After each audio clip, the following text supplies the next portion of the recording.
coming over to you, a lot of the conversations that we've had, you're fairly new to having interactions with the Western opera realm, and so relative to everything we've been discussing so far, you've largely been going it alone on many of these projects. So can I ask you to speak to that? You've been massively resourceful. Vancouver Cantonese Opera has been around for quite a while, and doing well. Hundreds of years.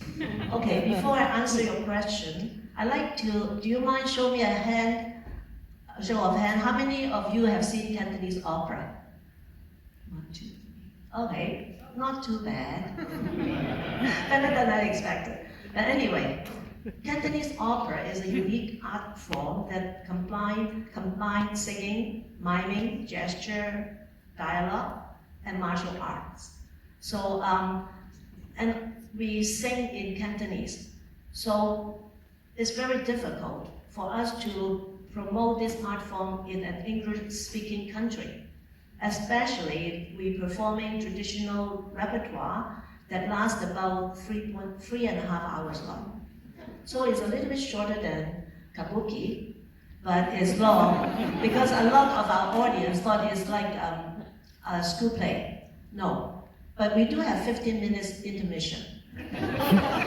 Okay, so like that's one of the obstacles of us introducing the art form to the mainstream. For the past 23 years, all our performances have English subtitles and English narrations, but our increase in audience from the mainstream, you can say, is less than 1%. And the reason is because they cannot watch read this subscription the subtitle for 3 hours. And also the music. The music in Cantonese opera is Chinese orchestra, and also one of the very significant component in our music is the percussion. But lots of our Western audience thought, oh, it's so noisy. But they don't know, Cantonese opera is an art form you have to learn to appreciate it. Like you have to learn the meaning of the miming. Why we have all the percussion in our music? Because each rhythm of the percussion represents a movement or some emotions. If you're a seasoned Cantonese opera audience, by closing your eyes, you can visualize what's the performer doing on stage by listening to the percussions. So the percussions in Cantonese opera is like the heartbeat of our art form. Imagine someone without a heartbeat, that person is dead. So that's why I said it's an art form that you need to learn to appreciate it. And also because I find it very urgent to try to introduce this art form to the mainstream because the aging of our audience. I started Cantonese opera 23 years ago, 2000. At that time, the average audience age is 50 and above. So 23 years later, they are 73. And every time when we have performance of our opera long play, I phone every one of them. Over 200 calls, and every year I get more answers like this. I'm too old, I cannot sit too long, I go to bed early, nobody drive me, my son or my grandchildren, they hate to pick me up after the shows. So I find it, what is the better time to make a change than a pandemic? Because I'll be without income anyway, so I just jumped off the plane without the parachute. So in 2020, so this friend of mine called Wan Wak Wan, I met him in 1993 in one of the musical societies in Chinatown in Vancouver. And when I first met him, I thought he was an abandoned baby by the indigenous people in Chinatown, because he was a Cantonese opera performer and also a prop maker with the features of indigenous people. But then after I knew him better, and I never asked him about his life story. At that time, we talked to him because we were performer and he is in charge of the backstage, and he also liked Chinese dim sum.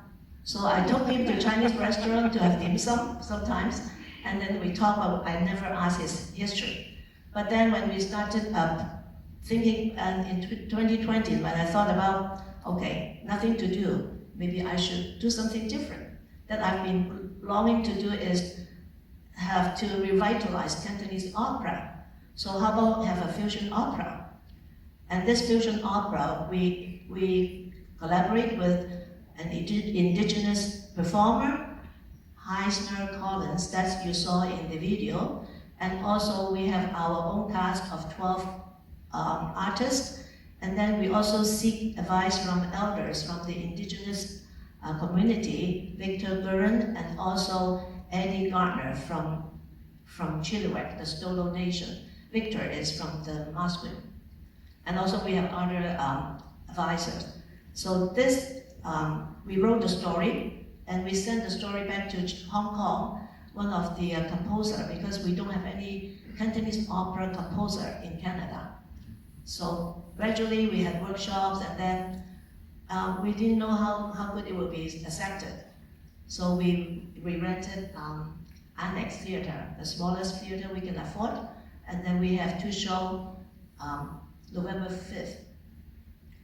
To my surprise, it was very well received, and only 1% of the audience who bought the ticket is from our own core Cantonese opera audience. 90% is from you guys.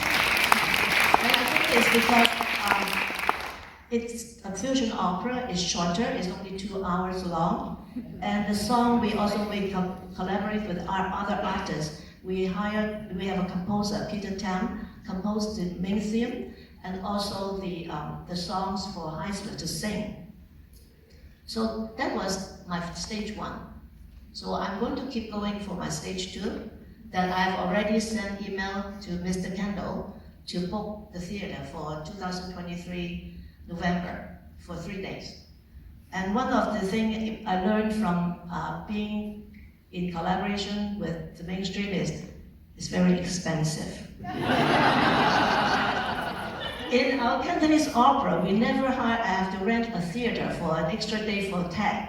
But this time we have rent 2 days, and of course they are overtime. And also then we have to hire projection designer, lighting designer, also like poster designer. Everything is designer, of course, but we have good turnout, good results, right? But so the stage 2 is we would like to refine our opera, because Annex Theatre is different from Playhouse. Annex is a small theatre. It's more like the black box theatre, but Playhouse is a bigger theatre. So we might have to refine our set, our projections. So that needs to be see if we get any more funding, because right now we don't have any funding for our stage 2. And I've never tried any fundraising. I don't know how to do fundraising. Because in Chinese community, it's different. We are a charitable organization, but in Chinese communities, their thinking is only like the children's hospital, the churches, temples, and anything like they consider charitable. But for arts, they don't think it's charitable. So a year we might get $200 donations, but it's very difficult. So I never tried any fundraising, so maybe I should ask, how do you do the fundraising? I think you were born to fundraise.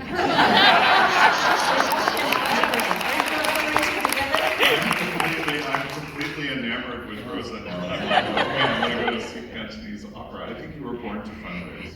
Okay, I have to learn from you, I'm not born with fundraising. But anyway, so that is our long term. I have already started thinking about our second fusion opera. So I hope that we will have it 2024. Yeah, thank you. I have already have in mind who's going to be my mentor, and I will ask her and if she will take me. But anyway, I have to thank the Association for Opera in Canada for accepting Cantonese opera as one of you. Thank you.